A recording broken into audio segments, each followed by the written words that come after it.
welcome to another episode of Breaking the Guard. On this week's episode, I want to talk about the private lessons student. Uh, I see Derek Moneyberg pop up all the time, and he would be, I guess, the epitome of the idea that he could become a black belt solely by training private lessons, not doing any good classes, and be legit.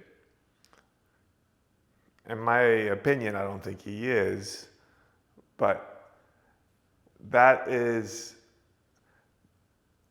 what I would believe would be the goal of somebody who thought they could just private lesson their way into mastery.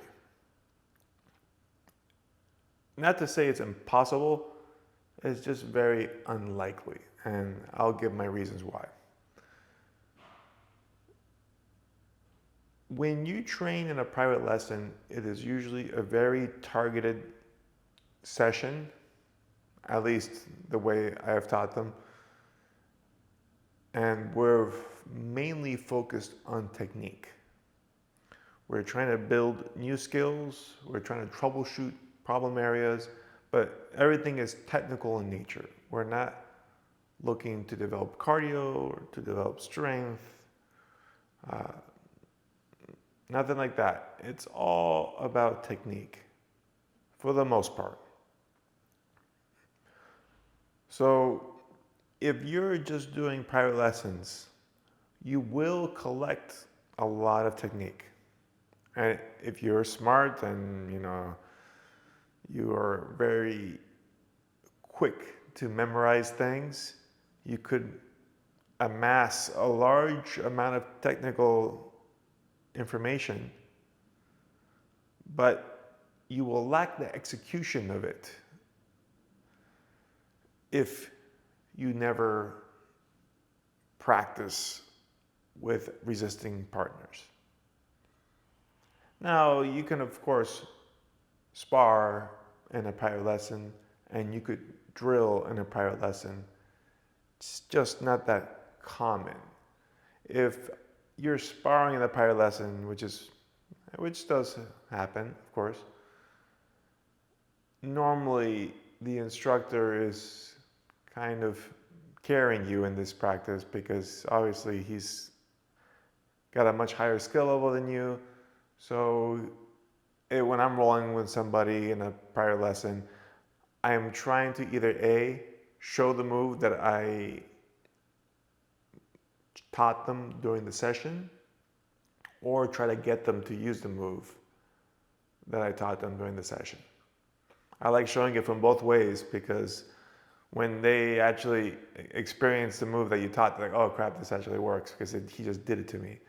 And then try to give them the opportunity to do it back to you, right? So it's not like I'm playing my A game, so the student is not getting what I would call realistic resistance. When you're someone, and again, I've never met him, so I couldn't say this accurate, but just from other types of people like this that I have met that just want to do private lessons and technical instruction, you're like the student that reads lots of books, and maybe like you read a lot of travel books about, world history and different parts of the world, and you know geography really well, but you've never traveled anywhere. Do you really know a lot about the world? Probably not. You know a lot about what's written about the world, but you've never been around the world. You've stayed in your room your whole life. Similar to the private lesson student who just exclusively, I'm talking about exclusively doing private lessons. You know a lot of things about martial arts, but you don't actually practice martial arts, right? That is my opinion on it.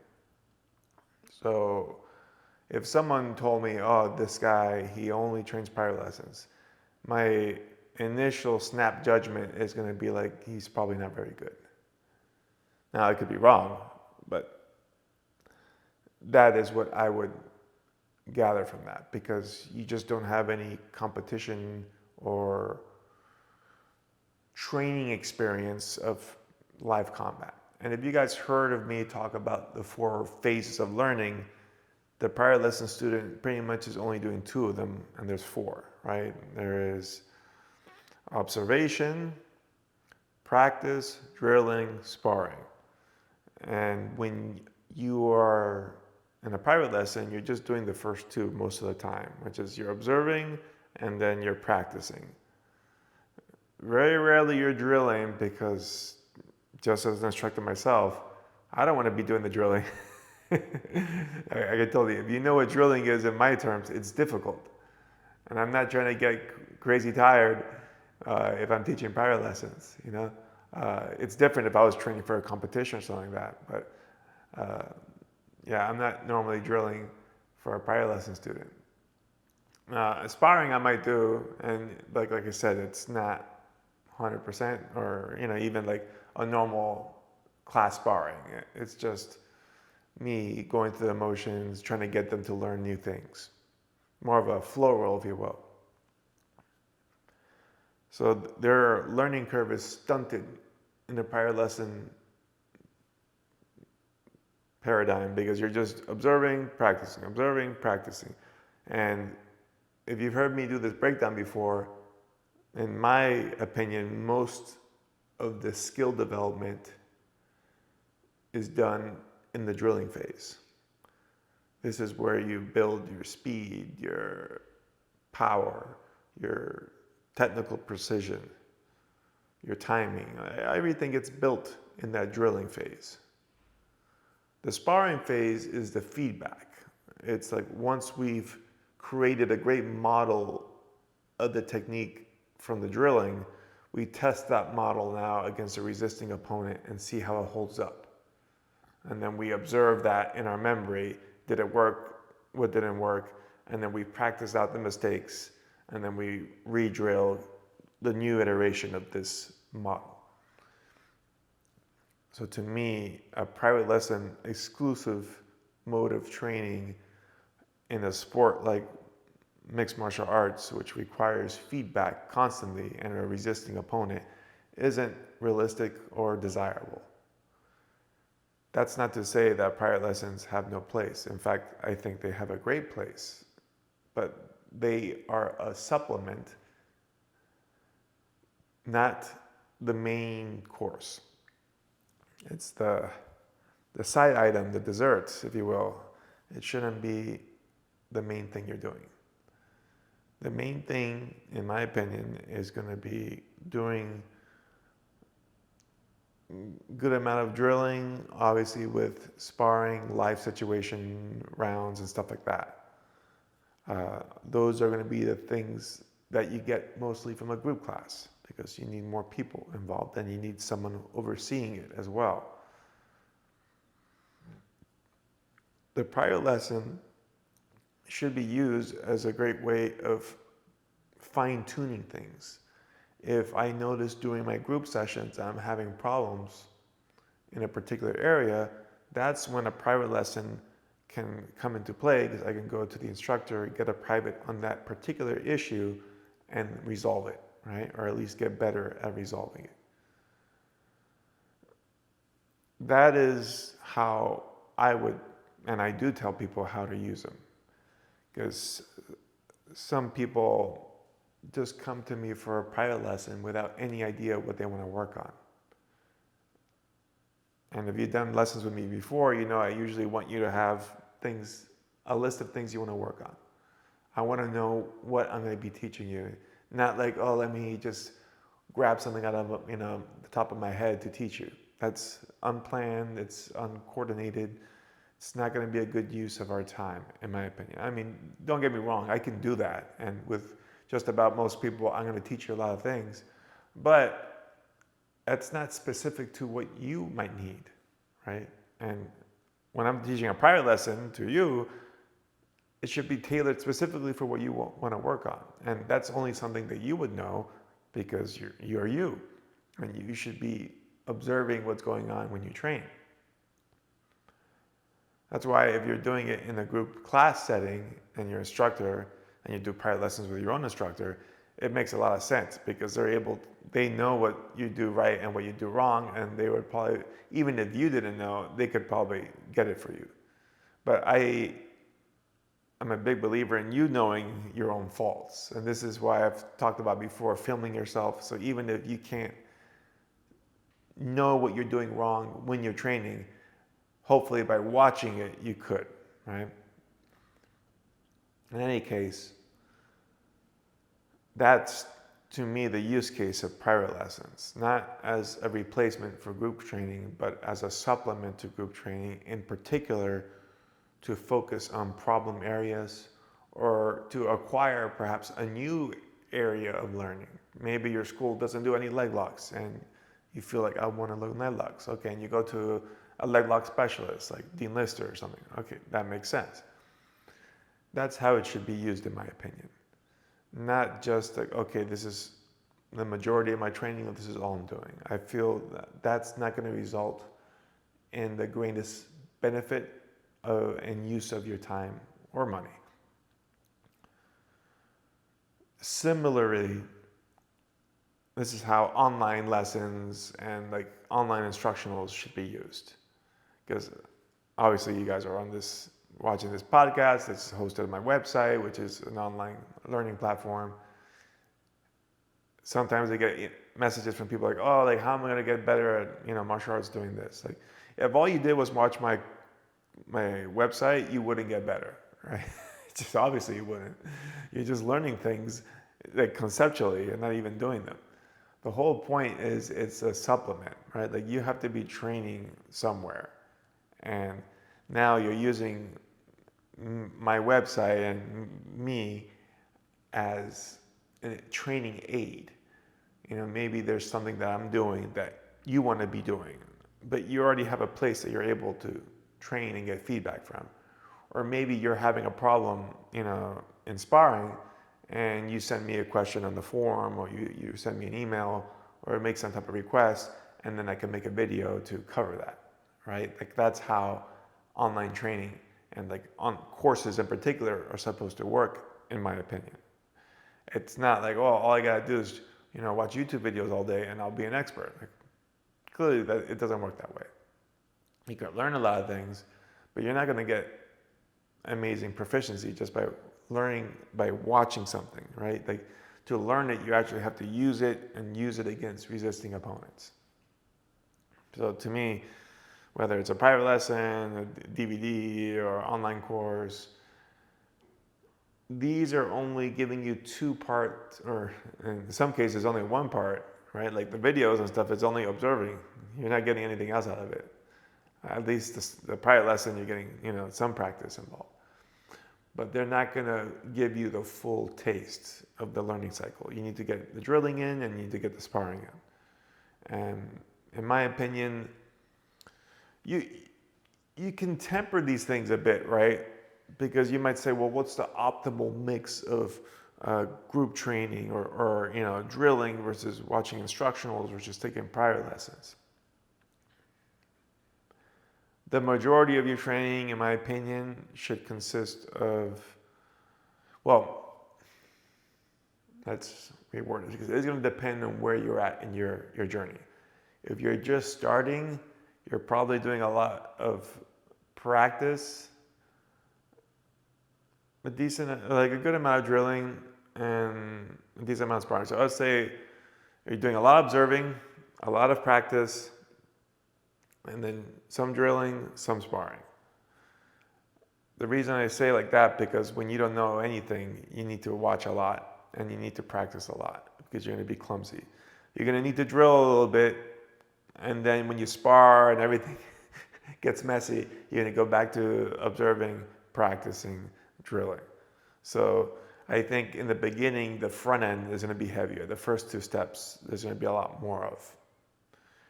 As you get more experienced, there is less to be observed and practiced, and there's more to be drilled.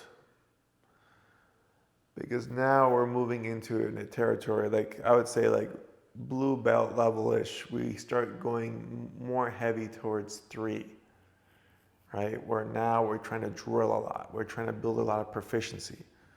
We have a pretty good model. We just got to work on it, and this is like the chiseling of the stone of trying to make that perfect sculpture, but it takes a lot of work. It's very difficult. And just to be clear, when I say drilling, most people I see in jiu-jitsu do not know how to drill. They are talking, it's conversational, it's very easy to do. That's not drilling to me. That's practice, which is fine, but don't confuse the two. They serve different purposes. Drilling is 100% execution. Full power, speed, technical precision. It's exhausting. Especially if you're drilling something like a takedown, because now I gotta fling a guy's legs over if I'm doing a double leg, or I gotta do a full back arch if I'm doing a lateral throw, right? So it's a lot of exertion. And that's why I'm saying, like, if I'm the instructor doing a private lesson, I'm not drilling with you, right? That's a lot of work that I'm not gonna be doing, for hours at a day. So that's something that you have to do on your own time, right? Or with somebody who's also coming up the ranks and wants to compete or whatnot, because that's where your skill level is going to develop the most. So drilling, I feel like in the middle phases becomes very important. I think towards the end of the career, you probably are not going to want to drill as much, which is where I'm around at, right? The idea of going to the gym just to drill for an hour is not that exciting to me. It never was, that's to be clear, because it's difficult. But I knew it was necessary. Once you're very experienced, I think it's a little easier to pick up on things. Not to say that you don't have to drill anything, but you're a lot more familiar with many different positions and techniques and movements. So it doesn't require as much to gain the proficiency you're after, right? So this is where I feel sparring comes in. Like right now, just being honest with you, I'm just sparring in situational drills every time I train. Between 2 to 3 times a week, the past month, I've been getting in, sometimes 4, for martial arts, and they're all sparring sessions. And I've actually been able to increase my volume now. The other day I did 45 minutes, 9 5-minute rounds. Going over my rule of 30, but didn't hurt myself, so I was okay. But as far as conditioning wise, I've leveled up a bit because it's not that difficult to me. And there's some practices that I've been doing now that are 2 hours long, all wrestling, and I'm doing okay. So that has helped a bit. But point being, I'm able to get a lot out of these sparring sessions because I'm also playing in them. And I've talked about this where most people, when they spar, especially when they're young and they have an ego and there's something to prove, they're trying to win every session. And by win, I mean like they want to win by a judge's score card, right? So they want to, if it's a jiu-jitsu match, I'm trying to win by points. If it's MMA, I'm trying to control the positions, land more strikes, or, obviously get a submission or a knockout. Well, in training, we shouldn't be knocking people out, right? But you get the idea. To me, the purpose of training is getting better. So to win in the training environment, it's about learning new things or getting better at things. So I'll go into training sessions where I'm like, okay, I'm going to focus on trying to sweep somebody instead of just trying to stand up, right? Because a lot of the training sessions that we're doing, they're all like wrestling based for MMA. So most of the guys are just trying to get up to their feet, which has obviously good value. And I do that as well. But there was one guy I was rolling with who, good wrestler, very strong base. I'm like, I'm going to try to just focus on sweeping this guy. Because if I can sweep him, I'm going to be in a good spot because he's very difficult to sweep. So I probably would have lost that round because I didn't score as much. But I was learning things because I was doing shoulder crunches that were just off, and my foot placement on the hip was too high. I needed to get closer to the knee to be able to get that elevator sweep. So there are certain technical things that I picked up on that I could have done better. And I'll do these type of things all the time. So the training environment now becomes what I believe it's supposed to be for everybody, which is playtesting, right? Let's grab an idea or a technique and test it out in many different ways without worrying about the consequences of victory or defeat. We're just trying to learn something from this move. If you're able to do that, you're going to be able to learn a lot faster. Most people struggle with that because they're trying to win the rounds, like I said. And the problem with, now don't get me wrong, it's important, if all you did was play test, you then lose the idea of being competitive. Because now I'm just trying to learn all the time, which is useful, but at a certain point, you have to train for competition, which is I need to win. So I need to play the A game. I can't, fumble around with techniques. I think that's what's different about where I'm at in my journey versus where I was at like 20 years ago. Because right now I'm not competing, so that doesn't matter to me. Right now I'm just trying to learn as many things as I can and get better at them. So it's not really important to me to win every round.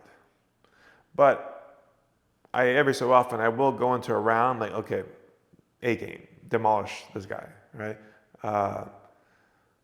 Just so that I still have the instinct and to stay sharp. But being honest, most of the time I am playtesting. I'm always trying new things. I'm always working on something. Like I feel in the past couple months I've gotten a lot better with the shoulder crunch. I used to struggle with it for a while. And I think I've talked about this. One of the guys I've trained with a lot was Jake Shields, and he's a very good grappler, really hard to sweep. And I've been able now to score sweeps on him and other people, and it took many, many months. I remember I was doing the shoulder crunch in training probably for over a year and not getting anyone with it. I mean, I train with a lot of good guys, so it's not like, oh, I suck. But I definitely felt like I sucked at the shoulder crunch. I'm like, man, what am I missing with this thing? I'm not getting anyone on this, right? Like I was able to control it well, and people would get stuck, but I just couldn't get the sweep. And it, like I said, probably took me about 6-7 months of doing it until I figured out what I was missing, right? And in my case, it was understanding. It's not so much trying to like tilt them. And I think this is a common mistake people have, because I was having that issue, which is like, okay, I'm trying to turn them, let's say I have their right arm and I have my elbow under the chin. So my whole thing is, okay, I'm trying to turn them with this elbow in the chin and pulling the shoulder down. But like, there's only so much you can turn before you lose the grip, right? And realizing it's not so much about that as it is about getting really tight with their shoulder and more sitting up with them than trying to fall away from them, because you really collapse that shoulder in more. And I've swept people now in both directions. Sometimes I get the shoulder crunch so tight that they just roll over on the way that you normally wouldn't be sweeping them, because normally, at least for me, I try to sweep them towards the side I have crunched, because I'll have that butterfly hook on the opposite side. So if I'm shoulder crunching their right shoulder, my right leg has a butterfly hook on their left leg, so I can tilt them that way. and that would lead nicely into an arm triangle type position from the mount. But when you're able to sit up into them with that shoulder crunch, sometimes they're going to fall over the other way because the pressure on the arm is severe. And once I kind of figured that act out, now I hit shoulder crunches very often. And it's becoming one of my go-to moves, and it works really well, especially in an MMA context, because it's easy to catch. And MMA guys are still not that savvy in that position. So, but that's something I've been playing a lot with. I also like it because they can't really hit you too well, right? Like you already took out one of their arms, and since you have that shoulder completely jacked up, the other arm is going to be just kind of hammer fisting you in the ribs. Not that big a deal, They can't really hit you in the head too well because your head's usually pretty close to them when you're shoulder crunching.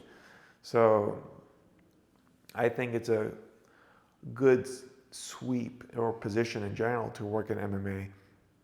And like I said, I've been doing a lot of MMA practices now, and it's been working pretty well. So but again, this is something that was play tested a lot, right? I had to do it in jiu-jitsu practices and fail for a long time before I was able to get it to work, and now I'm getting it to work everywhere else. Being critical of myself, I probably could have gotten a lot better at this if I would have had somebody who was an expert at this give me a private lesson and then have a partner to drill with. I would have gone through this faster because I had a particular hiccup that I wasn't getting across. It took a lot longer to self-solve for me. And this is the value then of having a prior lesson with an expert. If I could have found someone I know him, but Gordon Ryan, if I could have flown over to Austin and just, hey, show me this real quick, what am I missing? That would have been a much quicker solve, right? But I didn't do it. I wasn't that pressed to learn it, or I had fun learning it in my own journey. But if we were talking about speed or efficiency, that's where a private lesson would be a lot faster. I would have learned the missing link much sooner. In any case, that's my opinion on the use of private lessons and, by extension, instructional courses or anything like that. It's a supplementary training. It's the side item, dessert. It's not the main course. The main course should be group training because you're getting the most feedback. You're getting lots of different resistance levels. You're going to develop a lot more experience. And anybody who's actually serious about getting good at martial arts should be training in a group environment. You're also going to get more out of the martial arts experience because it's going to be funner. You're going to socialize with more people, learn new viewpoints. It's one of the cool parts about group training. Right? If you're just doing prior lessons exclusively, you're missing out not only on being what I would consider a real martial artist, but also on the experience of it.